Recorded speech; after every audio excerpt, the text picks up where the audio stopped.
Hello student, स्वागत है आपका मेरे YouTube channel GK special bye SP sir पे।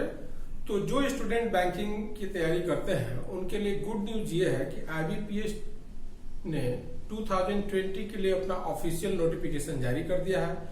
तो अब आप जो है फॉर्म फिलअप करके एग्जाम देने की तैयारी कर सकते हैं।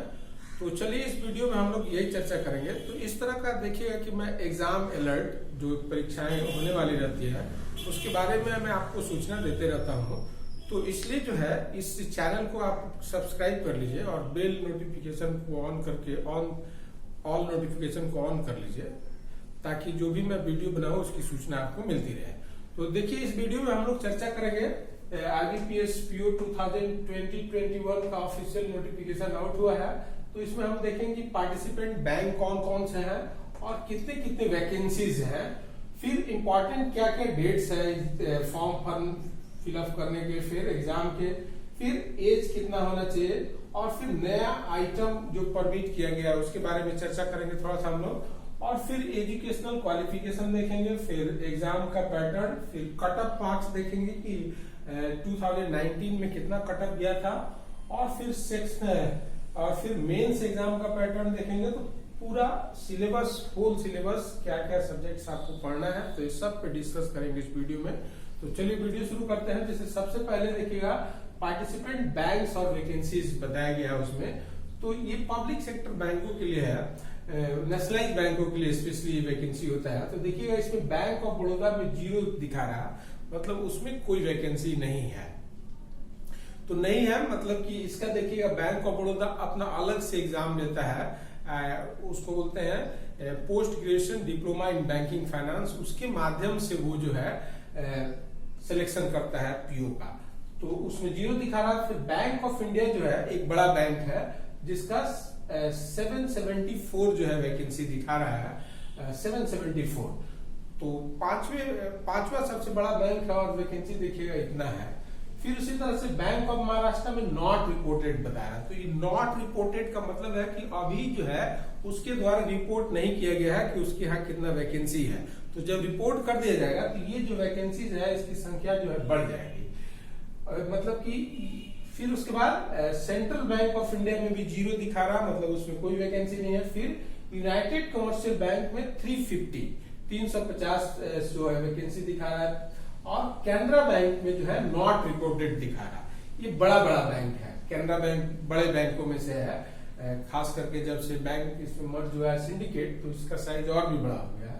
तो नॉट रिपोर्टेड दिखा रहा है। फिर इंडियन बैंक भी नॉट रिपोर्टेड दिखा रहा है, वो भी एक बड़ा बैंक है। उसमें देखिएगा इलाहाबाद बैंक का मर्ज हुआ है तो इलाहाबाद का वैकेंसी इसमें चला जाएगा, तो ये भी नॉट रिपोर्टेड दिखा रहा है।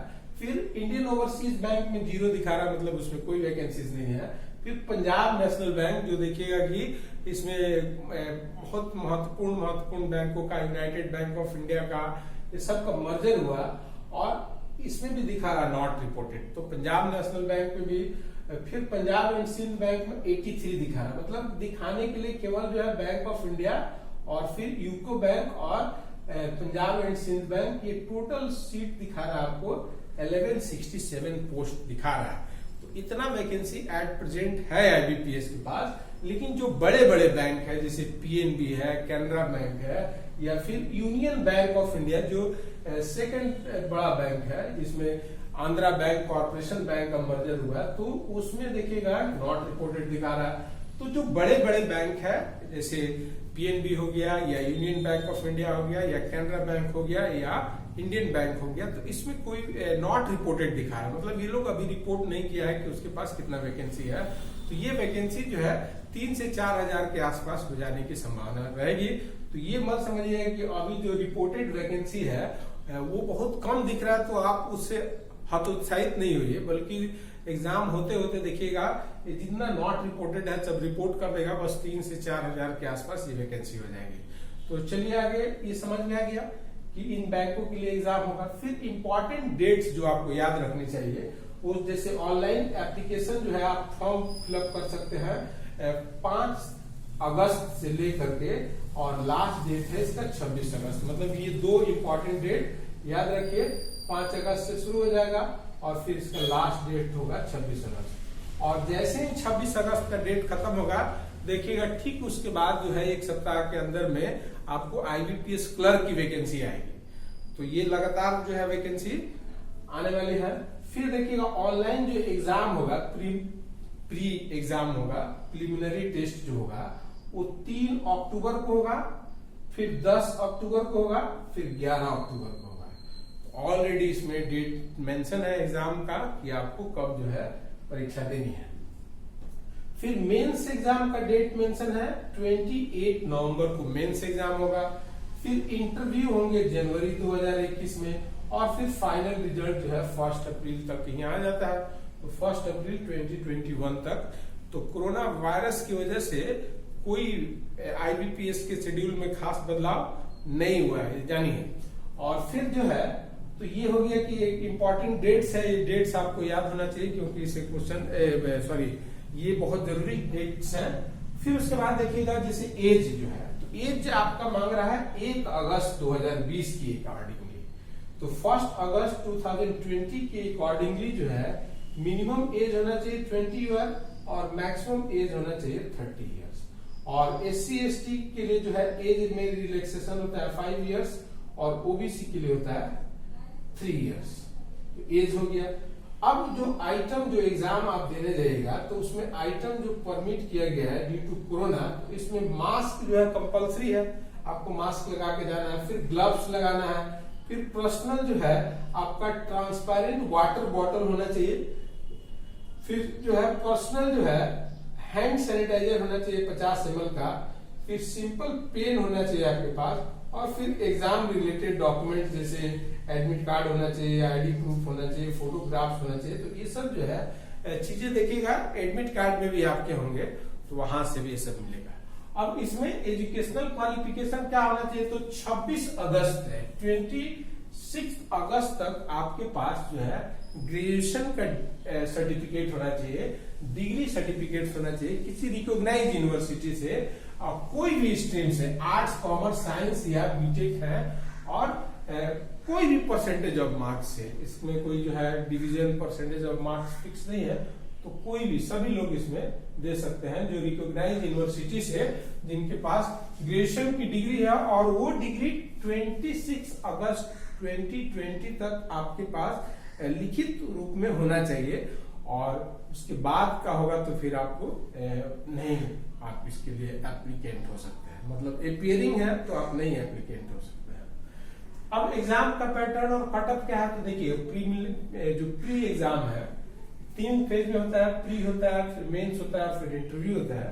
तो प्री एग्जाम में देखिएगा सब्जेक्ट आपका इंग्लिश लैंग्वेज का होता है। तो इसमें 30 क्वेश्चन होते हैं 30 मार्क्स के, और 20 मिनट्स का टाइम लॉकिंग पीरियड होता है, मतलब टाइम लॉक हो जाएगा।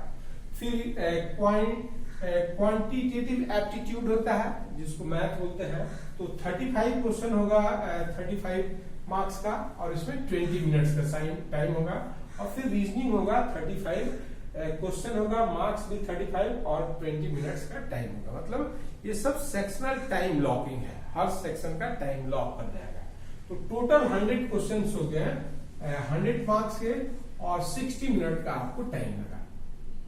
तो इसमें देखिएगा कि सेक्शनल कट ऑफ होता है, मतलब इंग्लिश का अलग कट ऑफ होगा, क्वांट का अलग होगा, रीजनिंग का अलग कट ऑफ होगा, मतलब सेक्शनल कट ऑफ होगा, फिर ओवरऑल कट ऑफ होगा। तो दोनों कट ऑफ आप पार करते हैं तो सिलेक्शन होता है। फिर नेगेटिव मार्किंग होता है 1/4, मतलब 0.25 जो है मार्क्स आपका डिडक्ट हो जाता है एक गलत होने पे, तो उसको 1/4 भी बोलते हैं। तो इस तरह से देखिएगा कि पीटी एग्जाम का पैटर्न है। और इसमें जो है 2019 में जो कट ऑफ था उसमें देखिएगा जनरल का 59.75% था, ओबीसी का भी 59.75 था, और इकोनॉमिक वीकर सेक्शन का 59.75 था, एससी कैंडिडेट का 53 था 53.5, और एसटी का था 46.5।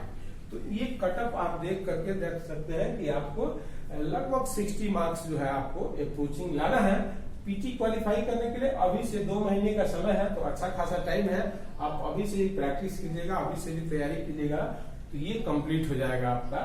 लगभग 70-75 के आसपास अटेम्प्ट कीजिएगा और कट कि 60 के आसपास आपका आ जाएगा, तो इतना जो है मार्क्स है। फिर इसमें आप देख ही रहे हैं कि सेक्शनल कटअप होता है, ये नहीं कि एसबीआई की तरह इसमें नहीं है कि ओवरऑल कटअप को देखा जाता है, सेक्शनल कटअप। फिर मेंस जो है वो दो तरह का होगा, एक ऑब्जेक्टिव होगा, एक डिस्क्रिप्टिव टेस्ट होगा। तो जो ऑब्जेक्टिव होगा उसमें देखिएगा सब्जेक्ट कौन कौन से होंगे, तो जैसे रीजनिंग और कंप्यूटर एप्लीकेशन होगा, वो 45 क्वेश्चन होगा, 60 मार्क्स का होगा और 60 मिनट्स टाइम एलोकेटेड है। फिर जनरल इकोनॉमी और बैंकिंग अवेयरनेस, ये बोलता है जनरल इकोनॉमी और बैंकिंग अवेयरनेस के 40 क्वेश्चन होंगे, 40 मार्क्स के 35 मिनट्स। तो देखिएगा मेरी विशेषज्ञता इसी में है, तो इसके लिए मैंने अलग से देखिएगा कि बैंकिंग अवेयरनेस पर मैं पूरा वीडियो बना रहा हूँ, तो उस वीडियो को लगातार आप देखिए और उससे जो है देखिएगा कि ये जो मतलब टोटल कट ऑफ में इसका बहुत इंपॉर्टेंट रोल होता है। ऐसे देखिएगा वेटेज इसका है लगभग जो है कितने परसेंट वेटेज होगा, तो देखिएगा कि इसका वेटेज जो है 20% के आसपास है, 400 में 20%। लेकिन इसका मार्क्स देखिएगा जब आप फाइनल सिलेक्शन करने के लिए जाइएगा तो देखिएगा 25 मार्क्स इसमें आप स्कोर करते हैं, मतलब 35% तक इसमें आप मार्क्स ला सकते हैं, मतलब कि टोटल का इसका वेटेज है 20%, लेकिन जो कटअप जाता है उसमें 25 अगर आप स्कोर करते हैं या 30 स्कोर करते हैं तो 35-40% आप जो है अकेले ये आपको एडवांटेज दे सकता है, क्योंकि ये बाकी सब सेक्शन जो है काफी डिफिकल्ट होते हैं। तो देखिएगा कि फिर जो है इंग्लिश का है 35 क्वेश्चन है, 40 मार्क्स का और 40 मिनट्स का है। और फिर डाटा इंटरप्रिटेशन और डाटा एनालिसिस, मतलब क्वांटिटेटिव एप्टीट्यूड तो यहाँ हो गया, लेकिन इसमें पूछेगा डीआई और डीए, तो इसका 35 क्वेश्चन होगा, 60 मार्क्स का और 45 मिनट्स इसमें टाइम मिलेगा। तो इस तरह से टोटल क्वेश्चन 155, मार्क्स 200 और टोटल टाइम हो गया 180 मिनट्स, मतलब 3 आवर्स, 3 घंटे का एग्जाम होगा। तो ये ऑब्जेक्टिव हो गया। फिर इसके बाद सब्जेक्टिव में आपका डिस्क्रिप्टिव इंग्लिश लैंग्वेज टेस्ट होगा, ऑनलाइन टाइपिंग टेस्ट, जिसमें लेटर राइटिंग और एसे राइटिंग करना है। इसमें 2 क्वेश्चन होंगे और टाइम होगा 30 मिनट्स का और मार्क्स होगा 20। तो इस तरह से देखिएगा तो टोटल मार्क्स हो जाएगा मेंस का 225 और इसका वेटेज होता है 80% और इंटरव्यू होता है 100 मार्क्स का और उसका वेटेज होता है 20%। तो 80-20 मिला के 100% पर आपका मार्किंग किया जाता है। तो अब मेंस का जो कट ऑफ है, पीटी का कट ऑफ आप देख लीजिए, मेंस का जो कट ऑफ है, रिटेन का जो कट ऑफ है आउट ऑफ 225, मतलब कि 200 का ऑब्जेक्टिव और 25 का डिस्क्रिप्टिव मिला के 225 में देखिएगा जनरल जो है 71.25 मार्क्स जो लाया उसका सिलेक्शन हुआ।